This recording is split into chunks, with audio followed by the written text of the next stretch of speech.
રાજકોટ અને ગોંડલના રાજકારણમાં ભારે ચકચાર મચાવનાર પૂર્વ ધારાસભ્ય પોપટ સોરઠિયા હત્યા કેસમાં રીબડાના અનિરુદ્ધસિંહ જાડેજાએ ગોંડલ કોર્ટમાં આત્મસમર્પણ કર્યું. આ કેસમાં સુપ્રીમ કોર્ટે અનિરુદ્ધસિંહને આજીવન કેદની સજા ફટકારી. સુપ્રીમ કોર્ટે અગાઉ તેમને 7 દિવસનો સ્ટે આપ્યો હતો, પરંતુ વાંધા અરજી દાખલ થતા સ્ટે હટાવી લેવામાં આવ્યો.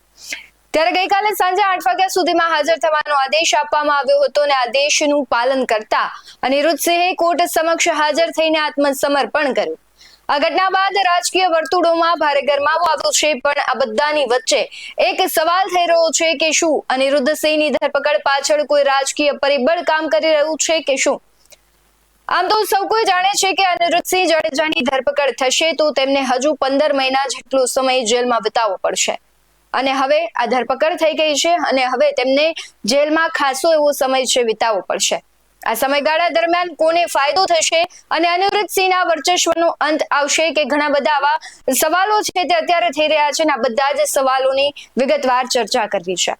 નમસ્કાર, BS9 TV ન્યૂઝમાં આપની સાથે હું ભૂગવતી વિશાવડિયા.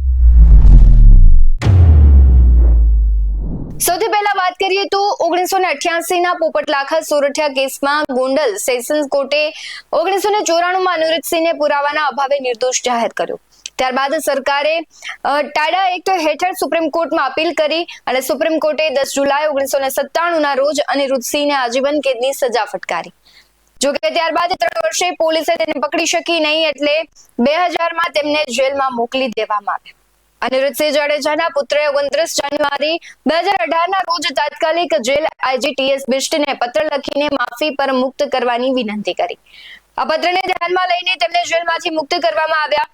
એ સમયે અનિરુદ્ધસિંહ જાડેજાએ 18 વર્ષની સજા ભોગવી હતી. આમ અનિરુદ્ધસિંહ જાડેજાને વર્ષ 2018માં સજા માફી આપીને મુક્ત કરવામાં આવ્યા. અનિરુદ્ધસિંહ જાડેજાની આ સજા માફીને રદ કરવા માટે ગુજરાત હાઈકોર્ટમાં મૃતક ધારાસભ્યના પૌત્ર હરેશ સોરઠિયાએ અરજી કરી હતી. 22 ઓગસ્ટે અનિરુદ્ધસિંહ જાડેજાને તાત્કાલિક ધારાસભ્ય પોપટ સોરઠિયા હત્યા કેસમાં 4 અઠવાડિયામાં હાજર થવા હાઈકોર્ટે હુકમ કર્યો. ત્યારે પોપટ સોરઠિયા હત્યા કેસમાં અનિરુદ્ધસિંહ જાડેજાને આજીવન કેદમાંથી મુક્તિ આપવાના જેલ અધિક્ષકના હુકમને ફગાવી અનિરુદ્ધસિંહને સરેન્ડર કરવા આદેશ કરાયો. આ ઉપરાંત દરરોજ હાજરી પુરાવાનો અને પાસપોર્ટ જમા કરાવવાનો પણ આદેશ કરાયો હતો. અનિરુદ્ધસિંહ જાડેજા અને તેના પુત્ર રાજદીપસિંહ જાડેજાને હાલ પોલીસ અમિત ખૂંટ આત્મહત્યા કેસમાં પણ શોધી રહી હતી. હવે છે અનિરુદ્ધસિંહ છે, તેમણે આત્મસમર્પણ કર્યું છે, એટલે હવે તેમને સજા તો મળી ગઈ છે. અમિત ખૂંટ આત્મહત્યા કેસમાં પણ ગોંડલ કોર્ટે અનિરુદ્ધસિંહ જાડેજાની 19 ઓગસ્ટે આગોતરા જામીન અરજી નામંજૂર કરી હતી. આ પહેલા કોર્ટે તેમના પુત્ર રાજદીપસિંહ જાડેજાની આગોતરા જામીન અરજી પણ ફગાવી હતી. ગોંડલ તાલુકા પોલીસે અનિરુદ્ધસિંહ વિરુદ્ધ અમિત ખૂંટના આપઘાત માટે દુષ્પ્રેરણા આપવાનો ગુનો નોંધ્યો છે. પોલીસની ચાર્જશીટમાં અનિરુદ્ધસિંહને ફરાર બતાવવામાં આવ્યા હતા, પરંતુ ગઈકાલે છે તે હાજર થયા છે, એટલે હવે ખૂબ મોટી કાર્યવાહી થશે. આ બધાની વચ્ચે તેમની ધરપકડ થઈ ગઈ છે. હવે ત્યારે અનેક સવાલો થઈ રહ્યા છે અને સૌથી મહત્વનો સવાલ એ છે કે શું માથાભારે નામ અને ગામના અનિરુદ્ધસિંહ જાડેજાને આટલા વર્ષે ફરી સજા મળવા પાછળ કોઈ ષડયંત્ર છે? કોણ છે જે ફરી એક વખત અનિરુદ્ધસિંહ જાડેજાની મુશ્કેલી વધારી રહ્યું છે? આમ તો સૌ કોઈ જાણે છે કે વર્ષોથી ચાલતા આંતરિક વિવાદને લઈને એકબીજા પ્રત્યે રાખેલો ગજગ્રાહ આજે તેમને મુશ્કેલીમાં વધારો કરી રહ્યો છે.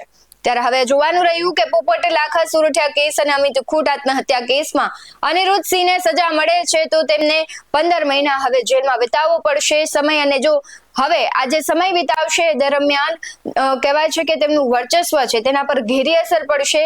અને ખાસ કરીને એવું પણ ચર્ચાઈ રહ્યું છે કે આગામી સ્થાનિક સ્વરાજ્યની ચૂંટણીઓમાં જે અનિરુદ્ધસિંહ જાડેજા જેલમાં છે તો તેનો ફાયદો ચોક્કસથી વિરોધીઓને તો મળશે જ, અને તે જેલમાં લાંબા સમય રહેશે તો તેનું જે અસ્તિત્વ છે તે ક્યાંક ફીકું પડી જશે. અને આ એક વાસ્તવિકતા છે કે જ્યારે કોઈ વ્યક્તિની હાજરી ન હોય ત્યારે એની હાજરીમાં બીજા લોકો લાભ ઉઠાવશે. તમને શું લાગી રહ્યું છે કમેન્ટ બોક્સમાં જરૂરથી જણાવજો. આવા જ વધુ અહેવાલો સાથે ફરી મળતા રહીશું. તમે અમારી YouTube ચેનલને સબસ્ક્રાઇબ કરવાનું, અમને Facebook અને Instagram પર ફોલો કરવાનું ભૂલશો નહીં. બાકી અમને અપડેટ્સ મેળવવા માટે આપ જોતા રહો BS9 ન્યૂઝ. નમસ્કાર.